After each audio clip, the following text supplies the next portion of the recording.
Do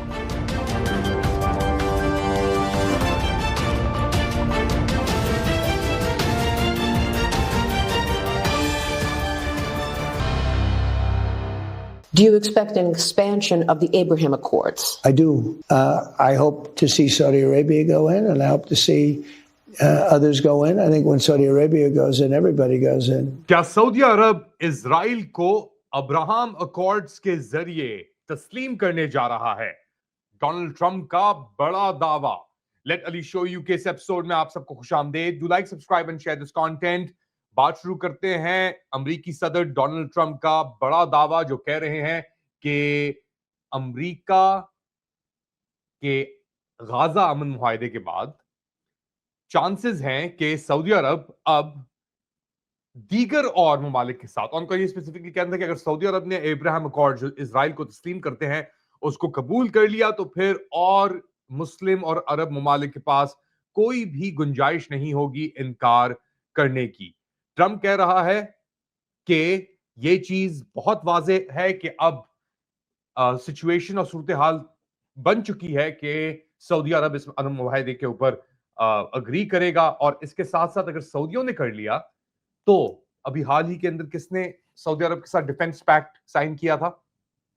जी हां, पाकिस्तान ने। अच्छा, सऊदी अरब की ऑफिशियल पोजीशन ये है कि वो तब तक इजराइल को तस्लीम नहीं करेगा जब तक एक फलस्तीनी रियासत वजूद में नहीं आती। वो फलस्तीनी रियासत वजूद में कब आएगी, कैसे आएगी, इसके ऊपर कोई इशारा नहीं है, स्पेशली जो गाजा के अंदर अमन मुआहदा हुआ है। मगर अब आहिस्ता आहिस्ता कुछ डिटेल्स इससे लीक होना शुरू हो गई हैं इस मुआहदे से। स्पेसिफिकली पॉलिटिको जो एक वेबसाइट है, बड़ी मशहूर वेबसाइट है अमेरिका के अंदर भी है, यूरोप के अंदर भी पॉलिटिको का एक एडिशन निकलता है।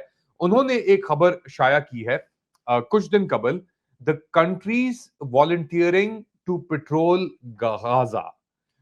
इसका मतलब यह है कि वो ममालिक जो गजा के अंदर अपनी फौजों को भेजने के लिए शायद वॉलंटियर कर रहे हैं, खुद से पेश कर रहे हैं कि हम ये चीज अपने सर पे ले सकते हैं। तो ये एक बड़ी डिटेल्ड रिपोर्टेड खबर है। इसके ऊपर 2 रिपोर्टर्स ने तो अपना ऊपर नाम दिया है और नीचे कोई 4 और रिपोर्टर्स हैं, जिसके अंदर Paul McLeary, Maggie Miller, Phelim Kine and Daniel Lippman ने ये खबर लिखी है। और इसके अंदर ही कहते हैं कि 3 ममालिक हैं मशरिक वुस्ता से बाहर, जो गजा के अंदर ये इंटरनेशनल स्टेबलाइजेशन फोर्स की जो बात हो रही है, इसको मुनक्किद करने की, एक बनाने की, उसके अंदर अपने फौजियों को या सिक्योरिटी एहलकारों को भेजने के लिए उन्होंने पेशकश की है, यानी वॉलंटियर किया है कि हम अपने बंदे भेजेंगे। वो ममालिक कौन है? तो ये जरीदा कहता है, पॉलिटिको ये रिपोर्ट कर रहा है, आप देख सकते हैं स्क्रीन के ऊपर, मैं लगा दिया आपके लिए। इंडोनेशिया, अजरबैजान और पाकिस्तान। जी, तो एक तरफ ट्रंप ने कहा है कि सऊदी अरब तैयार है या हो रहा है गजा के अब्राहम अकॉर्ड्स को तस्लीम करने के लिए और उसके ऊपर साइन ऑन करने के लिए। और साथ साथ ये पॉलिटिको की खबर आती है कि 3 ममालिक जिन्होंने पेशकश की है, ऑफर किया है कि हम अपने फोर्सेस को स्टेबलाइजेशन फोर्स के तहत भेजेंगे गजा में, उसके अंदर इंडोनेशिया, अजरबैजान और पाकिस्तान है। ये पॉलिटिको एक सीनियर यूएस डिफेंस ऑफिशियल और एक साबिक डिफेंस ऑफिशियल को, यानी हाजिर सर्विस, और एक साबिक डिफेंस ऑफिशियल को, दिफाई ऑफिशियल्स को कोट कर रहा है अमरीकी, और कह रहा है कि ये हमारी डिस्कशंस चल रही हैं। और इन 3 ममालिक ने, जिसमें अजरबैजान, इंडोनेशिया और पाकिस्तान है, इन्होंने सबसे ज्यादा इस बात का इजहार किया है कि हम ट्रूप्स भेजने के लिए तैयार हैं। तो हमें पता नहीं था कि जो मीटिंग्स हो रही थी, हमारे field marshal, one and only, फर्द वाहिद कोई और नहीं, उनको लेकर, और जो ट्रंप इंतजामिया है उनको लेकर जो ये बात हो रही थी, उसके अंदर क्या अग्रीमेंट्स हुई, क्या नहीं हुई। मगर अब इन 3 ममालिक का नाम सामने आ गया, अजरबैजान, इंडोनेशिया और पाकिस्तान का। अच्छा, साथ साथ ये भी कहा जा रहा है कि इंडोनेशिया क्योंकि सबसे बड़ा मुल्क है मुसलमान, पाकिस्तान दूसरा से मुस्लिम अक्सरियत का सबसे बड़ा मुल्क है, तो इन दोनों की शमूलियत बहुत इंपॉर्टेंट होगी।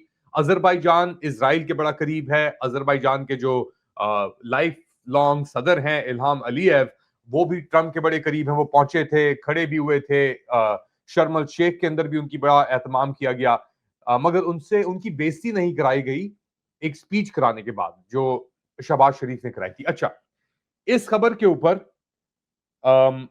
और लोगों ने भी बहुत सारी बातें की हैं। डैन शपीरो ने भी कहा है, एक साबिक ये मिडिल ईस्ट के ऑफिशियल थे पेंटागन के अंदर, उन्होंने भी कहा है कि जी ये मोमेंटम दिखा रहा है कि ये सब जो ममालिक हैं, ये जो 3 ममालिक हैं, अगर ये अपनी इन्होंने पेशकश की है तो ये डोनाल्ड ट्रंप के लिए एक बड़ी सक्सेस का बायस बन सकती है। ये स्टेबलाइजेशन फोर्स जो है ये बड़ा एक अहम हिस्सा है इस प्लान का। पहले फेज के अंदर जो हॉस्टेज रिटर्न था वो हो गया, सेकंड फेज के अंदर क्लीन अप है, डिसआर्मामेंट है, वो होगा, मगर उसके साथ साथ एक स्टेबलाइजेशन फोर्स भी भेजी जाएगी। तो हमास से ताकत ली जाएगी, वो अपनी बंदूकें गिराएंगे और ये स्टेबलाइजेशन फोर्स जो है ये एक कॉन्डुइट के तौर के ऊपर काम करेगी। अच्छा, इसके अंदर मिस्र का जिक्र नहीं किया गया इस पॉलिटिकल रिपोर्ट के अंदर, जॉर्डन का जिक्र नहीं किया गया, मगर ये कहा गया कि वो कंसल्ट करने के लिए जरूर मौजूद होंगे कि जब स्टेबलाइजेशन फोर्स सामने आएगी। साथ साथ मिस्र, कतर और मुत्तहदा अरब अमीरात के जो सिपाही हैं वो शायद इजराइल के अंदर उनको तैनात किया जाए, एक हेडक्वार्टर जो बनाया जाएगा कि सीज फायर मॉनिटर होगा। तो अंदर कौन होगा? पाकिस्तान, इंडोनेशिया और अजरबैजान इस रिपोर्ट के मुताबिक। बाहर कौन होगा? कतर, मिस्र और मुत्तहदा अरब अमीरात। और ये बेसिकली कोऑर्डिनेट करेंगे इंटरनेशनल स्टेबलाइजेशन फोर्स के साथ इनसाइड, और इस तरीके से ये एक कॉन्डुइट बनेगा। अब ये डे आफ्टर की बात हो रही है, मिनिमम है कि शायद कुछ महीने लग जाए स्टेबलाइजेशन फोर्स को तश्कील देने के अंदर, और अभी तक इसके ऊपर कोई बात नहीं हुई पाकिस्तान के अंदर लेकर, एक्सेप्ट ये जो ड्रॉप साइड की भी खबर आई और हम मुरीद के जो मैसेकर हुआ है उसको हम कवर कर ही रहे हैं आपके लिए। तो मुरीद के का मैसेकर, साथ साथ मुरीद के का मैसेकर होगा, और Shahbaz Sharif, sorry I had a brain freeze there, तो मैं अपना थोड़ा जरा कंसंट्रेशन लूज कर गया क्योंकि इतनी सिग्निफिकेंट खबर है, इतनी ये भारी खबरें हैं कि इनको एक्सेप्ट करने में, अब्सॉर्ब करने में हमें टाइम लग रहा है। हम कभी तस्वर नहीं कर सकते थे कि एक फलस्तीनी रियासत जो 1967 बॉर्डर्स के ऊपर बेस्ड है, उसके वजूद में आने से पहले ही ये सब चीजें हो रही होंगी, और ये सब चीजें हो रही होंगी कि इजराइल को एक नवाला देने के लिए मुंह में, या थोड़ा एक जूसर देने के लिए कि भाई तुम प्लीज हमें मुसलमानों को कत्ल करना बंद कर दो, हम तुम्हें तस्लीम करने के लिए तैयार हैं, हम लेट गए हैं सामने। और ये लेटने का मुजाहरा जो किया गया, शहबाज शरीफ ने तो किया शर्म अल शेख के अंदर, मगर अब शहबाज शरीफ ने वापस आके वहां पे तो डोनाल्ड ट्रंप की वो की उन्होंने तारीफें की, अब यहां पे आके वो किस तरीके से खुशामद कर रहे हैं फील्ड मार्शल की, वो भी आप देख लें। तो यानी एक होता है सेल्फ रिस्पेक्ट, इंटेग्रिटी होती है, प्रो इजराइल अकाउंट्स बहुत ही जोर और शोर के साथ चल रहे हैं। टीएलपी का जो मैसेकर हुआ है उसने भी एक डिवाइड करने की कोशिश की है, क्योंकि ये जो अहमद नूरानी टाइप कैरेक्टर्स हैं या दीगर और कैरेक्टर्स हैं, वो कह रहे हैं कि इनको मारो। यार तुम्हारे पे आगे मार पड़ती है तो तुम्हारे भाई को भी आगे मारा था ना, तो वो रोक भी रहे तुम्हारे भाई को बाहर जाने से। तो खैर एनीवेज, एक जातियात के ऊपर हमें जाना नहीं चाहिए। कत्ल किसी का भी हो वो अनएक्सेप्टेबल है, चाहे वो लॉन्डे हो टीएलपी के जो बेगुनाहों को मारे, इल्जाम लगा के उनके ऊपर के नमूसे रिसालत या तौहीन रिसालत का, चाहे वो लॉन्डे हो अफवाज पाकिस्तान के, या ये जो फैशिस्ट जुंटा जो पंजाब के अंदर डॉक्टर उस्मान के अंडर तश्कील दिया गया है वो हो, लॉन्डे लॉन्डे हैं, और एक्स्ट्रा जुडिशियल किलिंग्स ही होंगी। तो क्या होगा, कैसे होगा, क्यों होगा, बहुत अहम सवालात, और इन अहम सवालात के ऊपर पॉलिटिको की रिपोर्टिंग भी आ गई है, रॉयटर्स की भी रिपोर्टिंग आ गई है, सब रिपोर्ट सामने मौजूद हैं कि क्या हो रहा है और क्या होने जा रहा है। जाने से पहले कुछ और चीजों के ऊपर आपका फोकस करना चाहूंगा। ये सब कुछ हो रहा है इजराइल और गजा के अंदर अमन मुआहदे को लेकर। प्राइमरीली पाकिस्तान के अंदर क्या हो रहा है उसके ऊपर भी बात करेंगे, मगर और एक बड़ी अहम बात, हिंदुस्तान के साथ क्या हो रहा है जो अमेरिका कर रहा है। अमेरिका और ट्रंप क्लेम कर रहे हैं कि हिंदुस्तान ने रशिया से तेल की मद आधी कर दी है, यानी 50% पे वो लेके आ गए हैं। इंडिया की तरफ से भी कोई क्लैरिफिकेशन नहीं आई इसके ऊपर, इंडियंस खामोश हैं, और ये जो खामोशी है ये अंदर एक